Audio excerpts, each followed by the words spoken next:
Ay, grabe naman yung wirings nito, sir. Ayan, oh. Ayan. Bali, sir, tingin ko galing sa ano to? Sa bangga. Oo. Ito, biyak na yung rectifier, no? Okay. Bali, sila, sir, no? Dumayo po sa atin. Wala na pong busina. Okay, hindi na po gumagana. Upon checking po natin, ayan, medyo crowded po dito sa port na to, no? May dual contact na to. Loud horn, busina. Ayan, yung pa lang po yung na-install, no? Pero ganito na po ka-crowded yung wirings. Ayan, upon checking, ayan, no? Medyo punggal-punggal na po yung mga sakit, no? Basag na po. Galing po ito ng bangga. Bali, binenta kay sir, second hand po, no? Sir? Okay. Ayan, no?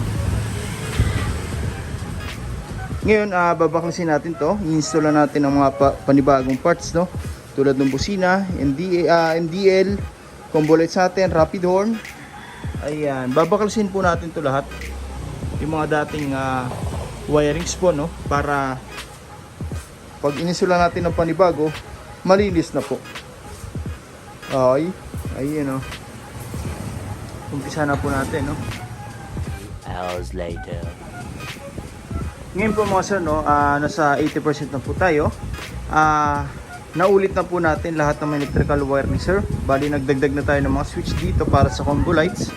Sa mini driving, meron tayong tri-switch. Ayan, no. MSM po yan mga sir, no. Metal po yun, original po. Tapos passing switch para sa combo lights. And then horn switching, andito po, no. Stock to loud horn po yan, no. Stock horn to loud horn. Okay, lahat po yan sama-sama po sa isang harness, no. Pababa po yan. Ay, sinabi ko, no. Pababa po yan, tapos sumigot na po yan dito sa ating power module, no. Okay, kumapasin nyo dito sa area na to, no. Medyo paling po ito, no, kasi galing po sa bangga. Okay, bali yung bracket is dito sa center, medyo tabingi po, no. Pero all goods po naman. Wala naman pong damage sa wirings, no. Ayan. Bali, dito, nag-provide tayo ng wire harness papunta sa ilalim, and then papunta na po sa power module natin. Okay, naglalagay po tayo yan para may control, no, lahat ng mga parts na kinabit natin ngayon.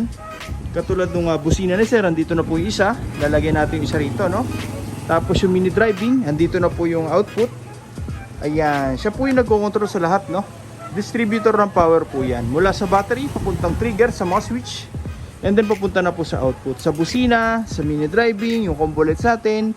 Ayan, siya na po yung nagtatrabaho doon, no? Siya po yung responsible, no? Okay, pag may ganyan po tayo, no? Maiwasan natin yung overload sa wirings. Okay, ayan, no? Then so po yan, made in Japan. Talagang sure na matibay po, no? May mga customer po tayo, 5 years na po yung ganyan nila. All goods pa rin hanggang ngayon, no? Ayan, magpalit man tayo ng busina in the future. Kahit anong brand, tatanggal lang po yung terminal, then salpak lang po yung bago, ready to use na. Hindi na po na tayo mag-wirings, no. Ito na po yung gagamitin natin, hindi na po natin uulitin o bubuksan po, no. Okay, ito na po yung sa mini driving, low, negative, tapos high, no. Okay, ayan, no. Pag may ganito po tayo mga sir, no, may iwasan na yung flickering sa mga ilaw, no. Meaning, kahit magsabay-sabay po naka-on, hindi po kukurap yan. Okay, walang fluctuation po na mangyayari, no? O yung agawan sa kuryente. Okay, kahit magbusina po tayo, hindi po hihina yung mini driving. Yan po yung maganda dyan, no? Talagang nadidistribute po na maayos yung power, no? Okay, hanggang ilalim, organized na po yan, no? Kung kanina, sa part na to, napakadaming wire, no? Ito po yan. Ngayon, wala na po yan. Dito, kung kanina busina lang tsaka MDL, busina lang tsaka dual contact yung nakalagay, ngayon mas dumami, no? May mini driving na, dalawa na yung busina, kanina isa lang po, no? Tapos magiging may MDL na rin po, may combo lights na rin.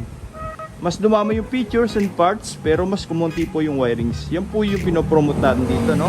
Hanggat mari, kino-compress natin lahat ng may electrical wire para magmukhang stock pa rin.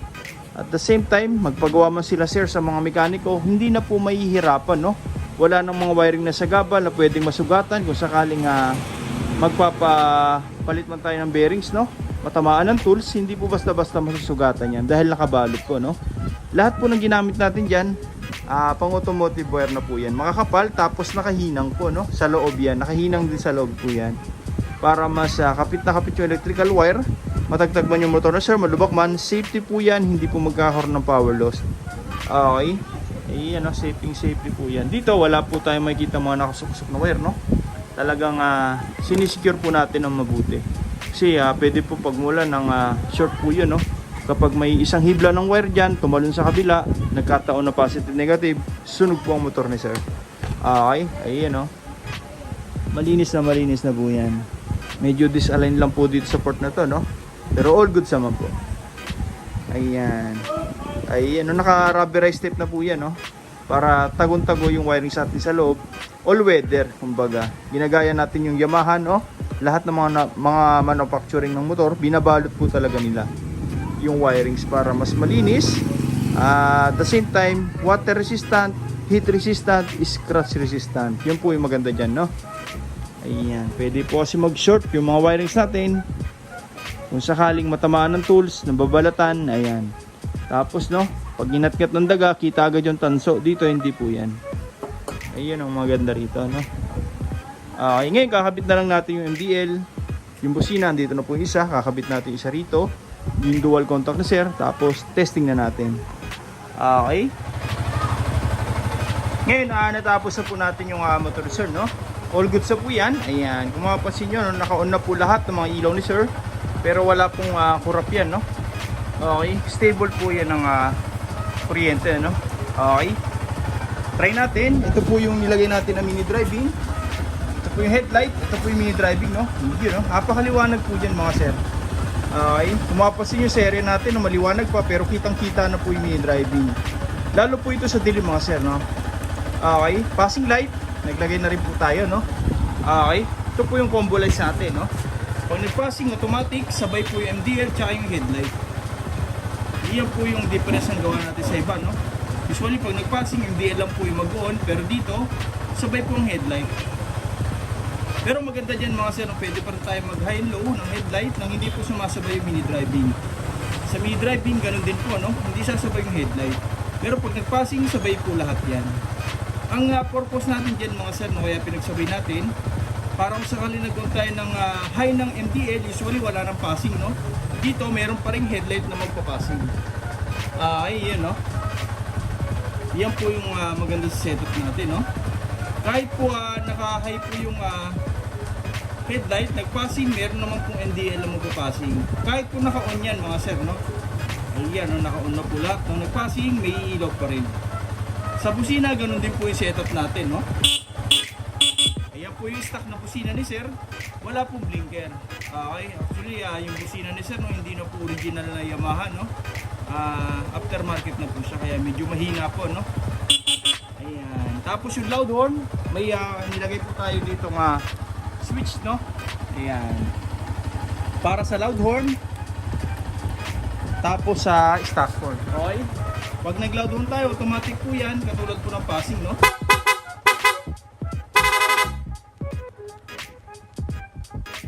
Okay. Ayan po yung maganda, no? Stock horn, wala pong blinker yan. Para pa nagparehistro si sir, full stock yung busina, wala pong ilaw. Tapos sa loud horn, doon na po mag-activate yung horn passing, no? Tapos rapid horn. Okay, long press lang po, no? Yung horn switch. Passing light, ayan. Nag-on tayo ng high ng headlight, nag-passing, meron pa rin po yan. Okay? Nag-on tayo ng high ng MDL, nag-passing, meron pa rin po yan. Okay, sa busina, ganun din po, no? Okay? Kahit po naka-on lahat yan, mga sir, no? Nagbusina, iyon, no? Rapid horn. Okay, pag naka-off lahat, automatic, sabay po lahat yan. Iyon, no? Yung voltmeter ni sir, kanina, matagal na po itong nakakabit, no? Nire-wirings po natin para gumana ulit. Okay, all good sa po yan. Gagamitin na lang. Ayan, no? Passing light, ayan. Yung mga nagtatanong, sir, ba't naglagay pa tayo ng passing light dito? Yan po, no? Meron naman po yung Yamaha na sniper, no? Meron naman po dito. Okay, yan po, no? Ang dito po mga sir, may passing po yan dyan. Pwede naman natin isabay yung MDL, no? Pero ang problema po kapag nag-high tayo ng headlight, sasabay po yung mini driving, which is pangit po, no? So ang ginawa natin para allowed po sa LTO, naglagay tayo ng additional switch para sa combo lights. Para separate switch pa rin sila, high and low ng MDL, hindi sasabay yung headlight. Okay, pag sa high and low naman ng headlight, hindi po sasabay yung MDL. Okay. Sa mga gusto pong pagawa, no, direct message nyo lang po, MJ Works. O kaya punta na lang po kayo dito sa shop, no? First come, first serve po tayo. Maraming salamat po.